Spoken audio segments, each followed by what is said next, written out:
I discovered that my wife has been cheating on me with a coworker for years. I concocted the most brutal revenge plan in history. My soon-to-be ex-wife Sue was my high school sweetheart. We started dating 30 years ago when we were both 17 and have been together ever since. She's the only woman I've ever been with my entire life. We married 5 years later at 22, fresh out of college. A year later we had our first of 2 children, both boys. 22 and 17, 2 years I gave to her. I built her a house. Worked my butt off to give her the life she wanted. Sure, we had rough patches, but even in the worst of times, we found a way to pull through and come out the other side better. Which made the discovery of her affair that much more jarring.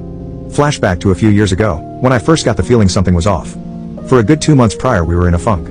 I was on the mend from reconstructive knee surgery but still lacking in movement. At the time I only had about 55% range of motion on my knee. This took a toll on quite a lot in the house. I was out on workers' comp, as I had been injured on the job, and I was unable to do my usual household duties, so a lot got backed up.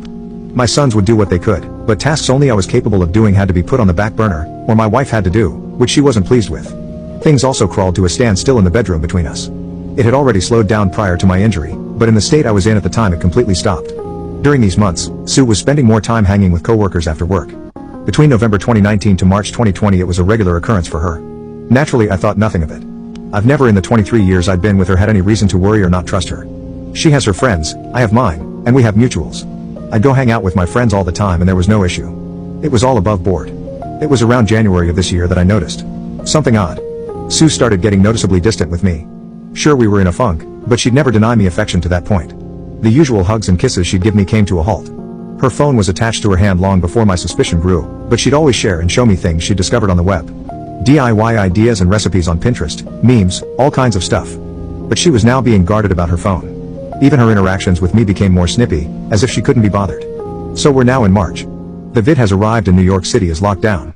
Our chosen careers fall under the essential designation, so neither of us have to work from home. I'd just been recently cleared to return to work after 5 months on the shelf, and I was eager to get back after it, as 5 months on my butt rehabbing my knee and not being able to do physical stuff drove me nuts.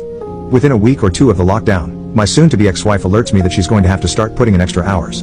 Again, I think nothing of this because of her field. Of course, I was under the assumption it'd be every other day, but no. It was every day. And not just an hour or 2. She'd come home 3 or more hours later, and go straight to the shower, spend a little time with me, a little time with our son and then go to bed. As I'm able to support myself on my knee better, we started getting intimate again, but as you'd probably guess she wasn't mentally or emotionally present for it, which I noticed quickly. So by early April, the picture started getting clearer to me. All of the signs were pointing to the idea that she was having an affair. That's when I decided I needed to find answers. So I scoured the internet on things I should be looking for. Signs of infidelity in one's partner, and sure enough she was pretty much ticking all of the boxes on such behavior. So then my search inquiry advanced to how to find proof. I started with her social media.